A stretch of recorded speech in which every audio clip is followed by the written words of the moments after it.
Israel বনাম Iran সামরিক শক্তি Israel এবং ইরানের মধ্যে সামরিক শক্তির এক তুলনামূলক বিশ্লেষণ।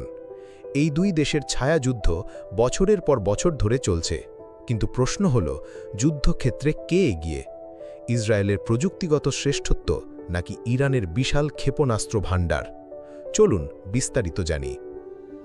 ইরান ও ইসরায়েলের জনসংখ্যা ও সৈন্য সংখ্যা। প্রথমেই কথা বলি জনবল নিয়ে। ইরানের জনসংখ্যা প্রায় 9 কোটি, আর তাদের সক্রিয় ও রিজার্ভ সৈন্য মিলিয়ে মোট সামরিক কর্মী 9,60,000। অন্যদিকে ইসরায়েলের জনসংখ্যা মাত্র 1 কোটি, আর সামরিক কর্মী 6,34,000। সংখ্যার বিচারে ইরান অনেক এগিয়ে, কিন্তু আধুনিক যুদ্ধে শুধু সংখ্যাই সব নয়। চলুন দেখি প্রযুক্তির ক্ষেত্রে কারা এগিয়ে। আকাশপথের লড়াই, ইসরায়েলের শ্রেষ্ঠত্ব। আকাশপথে যুদ্ধে ইসরায়েলের শক্তি অতুলনীয়। তাদের কাছে রয়েছে বিশ্বের সেরা যুদ্ধবিমান, যেমন F-15, F-16 এবং অত্যাধুনিক F-35 স্টেলথ ফাইটার। এই F-35 শত্রুর গভীরে আঘাত হানতে পারে। অন্যদিকে ইরানের বিমান বাহিনী পুরনো রাশিয়ান প্রযুক্তির ওপর নির্ভরশীল, যা আজকের যুগে অনেকটাই অকার্যকর। তবে ইরান তাদের দুর্বলতা ঢাকতে ক্ষেপণাস্ত্র ও ড্রোনের বিশাল ভাণ্ডার গড়ে তুলেছে।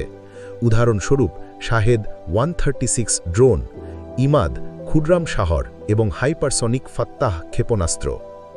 ইরানের কাছে প্রায় 2000 থেকে 3000 ব্যালিস্টিক ক্ষেপণাস্ত্র রয়েছে এবং তারা প্রতি মাসে 300টি নতুন ক্ষেপণাস্ত্র তৈরি করতে পারে। এটি ইসরায়েল ও মার্কিন ঘাঁটিগুলোর জন্য বড় হুমকি। প্রতিরক্ষা ব্যবস্থা, ইসরায়েলের আয়রন ডোম। ইসরায়েলের আকাশ প্রতিরক্ষা ব্যবস্থা বিশ্বের সেরাদের মধ্যে একটি। তাদের আয়রন ডোম, ডেভিডস স্লিং এবং অ্যারো 3 একটি বহুস্তরীয় সুরক্ষা বরণ তৈরি করেছে, যা প্রায় 95 থেকে 100% ক্ষেপণাস্ত্র ধ্বংস করতে সক্ষম। তবে বিপুল সংখ্যক ক্ষেপণাস্ত্র দিয়ে আক্রমণ হলে এই ব্যবস্থাও চাপে পড়তে পারে। অন্যদিকে ইরানের আকাশ প্রতিরক্ষা ব্যবস্থা তুলনামূলকভাবে দুর্বল। তাদের S-300 এবং স্থানীয় সিস্টেমগুলো ইসরায়েলের স্টেলথ বিমানের বিরুদ্ধে তেমন কার্যকর নয়। গোপন অস্ত্র, পারমাণবিক সক্ষমতা। ইসরায়েলের সবচেয়ে বড় কৌশলগত সুবিধা হল তাদের পারমাণবিক অস্ত্র। যদিও তারা এটি আনুষ্ঠানিকভাবে স্বীকার করে না, তাদের কাছে জেরিকো 2 এর মতো পারমাণবিক অস্ত্র বহনকারী ক্ষেপণাস্ত্র রয়েছে। ইরান বহু বছর ধরে পারমাণবিক সক্ষমতা অর্জনের চেষ্টা করছে, কিন্তু তারা এখনও ইসরায়েলের মতো সক্ষমতায় পৌঁছতে পারেনি। তাহলে কে এগিয়ে? ইরানের ক্ষেপণাস্ত্র ও ড্রোন শক্তি অবশ্যই হুমকি। আপনার মতামত কি? কমেন্টে জানান। ভিডিওটি পছন্দ হলে লাইক, শেয়ার এবং সাবস্ক্রাইব করতে ভুলবেন না।